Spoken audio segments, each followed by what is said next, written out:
समय पूरे देश में सवर्णों को लेकर के काफी मुद्दे चल रहे हैं और केंद्र सरकार से लेकर जो प्रदेश की योगी सरकार है, तमाम सरकारें इस समय ब्राह्मण वोट बैंक की तरफ देख रही हैं। ऐसे में कुछ मुद्दे ऐसे हैं जिस पे बात करना बहुत आवश्यक है और हमारे साथ चलते चलते जुड़ रहे हैं सर्वेश पांडे जी, जो किसी भी परिचय के मोहताज नहीं है। सर्वेश जी, सबसे पहले मोदी जी के उस निर्णय पे जिसने लगातार हल्ला मचा हुआ है, उस पर आप क्या कहना चाहेंगे? ये जो नीट वाला है, हाँ, नीट वाला। देखिए, मोदी जी ने जो निर्णय लिया है नीट में 27% ओबीसी आरक्षण और 10% आर्थिक रूप से पिछड़े सवर्णों के आरक्षण का, मैं इसका बिल्कुल समर्थन नहीं करता हूँ। उसके पीछे कारण है, जो गुरु आरक्षण पाकर गुरु बनेगा वो कभी देश को विश्वगुरु नहीं बना सकता है। आप बात करते हैं कि आप स्वास्थ्य सुविधाओं में, स्वास्थ्य व्यवस्था में इटली का सामना करेंगे, अमेरिका का सामना करेंगे, तो क्या रिजर्वेशन बढ़ा करके सामना करेंगे? दूसरी बात, ये 27% जो ओबीसी आरक्षण है, इससे सवर्णों का बहुत बड़ा नुकसान हुआ है। जो सामान्य वर्ग के बच्चे थे, देखिए, जो जनरल सीटें होती हैं वो किसी जात के लिए आरक्षित नहीं होती हैं। अगर योग्य दलित है, अगर योग्य पिछड़ा है, तो उन सीटों पर कब्जा कर सकता है, वो किसी भी जात का हो। तो फिर उन सीटों को आरक्षित करने का क्या मतलब है? उन सीटों को आरक्षित करने से सिर्फ योग्य सवर्णों के पैरों में कुल्हाड़ी मारी गई है, क्योंकि 27% इनका रिजर्व हो जाएगा, इनके लिए रिजर्व हो जाएगा, उसमें हम नहीं जा पाएंगे, सामान्य वर्ग के बच्चे नहीं जा पाएंगे। लेकिन अब जो सामान्य वर्ग की कुछ सीटें बचेंगी, उसमें भी इनमें से इनके जो योग्य लड़के होंगे वो 27 तो लेंगे ही लेंगे और हमारे में भी फाइट करेंगे। तो इसका मैं पुरजोर विरोध करता हूँ और मैं आह्वान करता हूँ अपने समाज के सभी छात्र छात्राओं, युवाओं, माताओं, बहनों, पिता तुल्य बुजुर्गों, सभी का आह्वान करता हूं कि ऐसे कानून व्यवस्थाओं का, ऐसे निर्णयों का विरोध होना चाहिए। ये डेमोक्रेसी है, तो डेमोक्रेसी में सरकार के अच्छे कार्यों की प्रशंसा करिए और बुरे कार्यों का विरोध करिए। और अगर आज आप विरोध नहीं करेंगे तो आने वाला समय ऐसा आएगा कि आपका अस्तित्व खत्म हो जाएगा। विपक्ष चुनाव आने से पहले ब्राह्मणों के मुद्दे उठाने लगता है, ऐसा लगता है कि बहुत ज्यादा हमदर्द है। बसपा उसका एक उदाहरण है, सपा उसका एक उदाहरण है, भाजपा तो पहले से कह रहा है कि हमारे तो है ही है सब। क्या लगता है आपको, एक संगठन जमीनी स्तर पर चला रहे हैं, क्या है स्थिति? देखिए, ये जो विपक्ष आज ब्राह्मण सम्मेलन कर रहा है या सत्ता पक्ष कर रहा है, क्योंकि मैं कोई राजनीतिक नहीं हूं तो मेरा कोई विपक्ष नहीं है, मेरे लिए सभी लोग राजनीतिक पार्टियां हैं, ठीक है। तो ये जो जातीय सम्मेलन कर रहे हैं, तो मैं इनको बताना चाहता हूं कि जातीय सम्मेलन से हमारे जातियों की समस्याएं नहीं खत्म होंगी।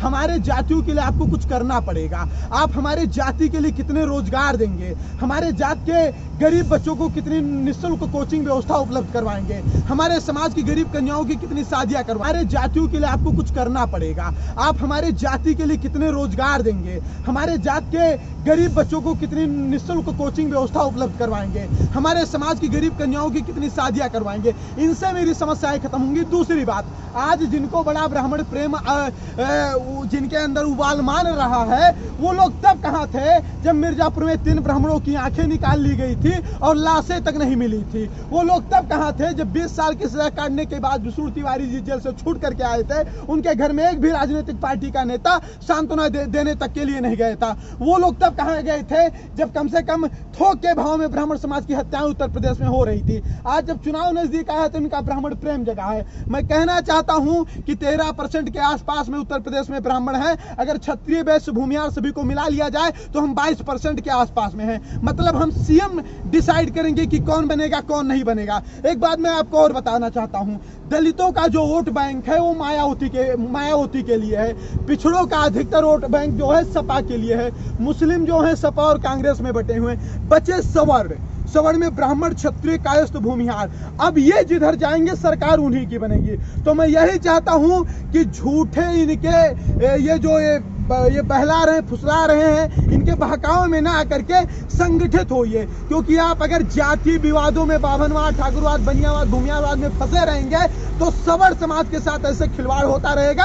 और नरेंद्र मोदी जी जैसे लोग कभी SC/ST एक्ट पर सुप्रीम कोर्ट का फैसला पलटेंगे तो कभी जाकर के नीट में 27% ओबीसी आरक्षण लागू करवा देंगे। क्योंकि लोग जैसे जब सुप्रीम कोर्ट पर फैसला पलटा गया SC/ST एक्ट पर, तो बताया गया कि बड़ा प्रेशर था, लोग सड़कों पर उतरे थे, आगजनी कर रहे थे। लेकिन मैं कह रहा हूं कि इस 27% ओबीसी आरक्षण लागू करने में इनकी क्या मजबूरी थी? कितने लोग सड़क पर उतरे थे? कौन ऐसा दबाव था?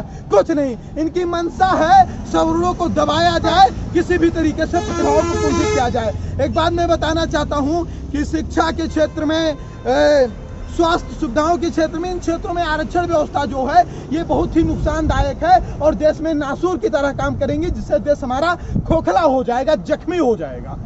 एक छोटा सा प्रश्न चित्रकूट से लूंगा। अभी आप उस अभियान से भी जुड़े थे जिसमें हमने छोटा सा प्रश्न पूछा था जिम्मेदारों से कि 2 ब्राह्मण परिवारों की मदद क्यों नहीं। उल्टा हमें कहा गया कि आप विपक्ष के हैं। आप उस मुद्दे पे सर्विस पांडे ने स्टैंड लिया था।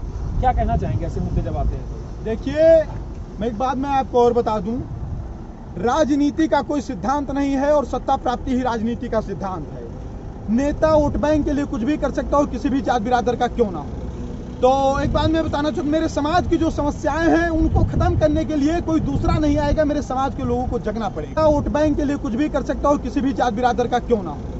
तो एक बात मैं बताना चाहूँ, मेरे समाज की जो समस्याएं हैं उनको खत्म करने के लिए कोई दूसरा नहीं आएगा, मेरे समाज के लोगों को जगना पड़ेगा।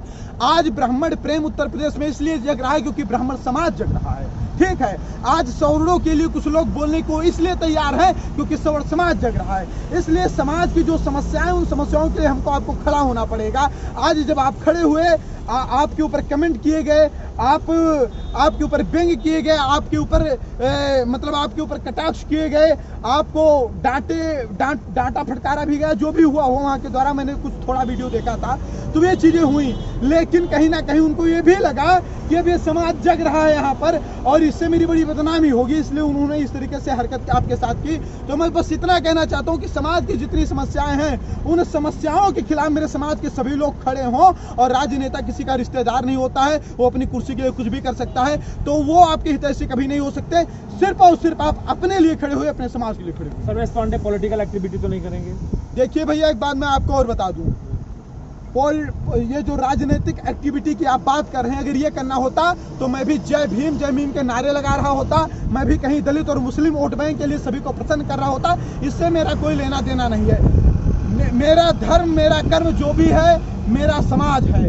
मेरे समाज, राजनीति करने वो लोग आते हैं जिनके पास बहुत पैसा हो सकता है वो निवेश करना चाहते, चलिए राजनीति में कर दें। हम लोग ग्राउंड से उठे हैं, हम लोग फावड़ा खेत में चला करके उठे हैं, हम खेत का मेड़ बांध करके उठे हैं। हम जो बोरिया के मतलब जो एक बोरा होता है, आप जानते होंगे, उसके द्वारा जो बस्ता बनता है उसको टांग करके स्कूल में पढ़ने जाने वाले लोग हैं।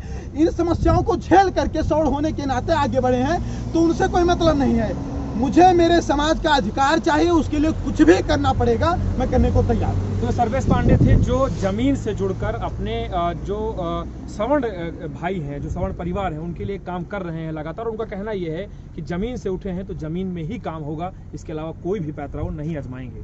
ग्राउंड जीरो से अनुज अहमद की रिपोर्ट।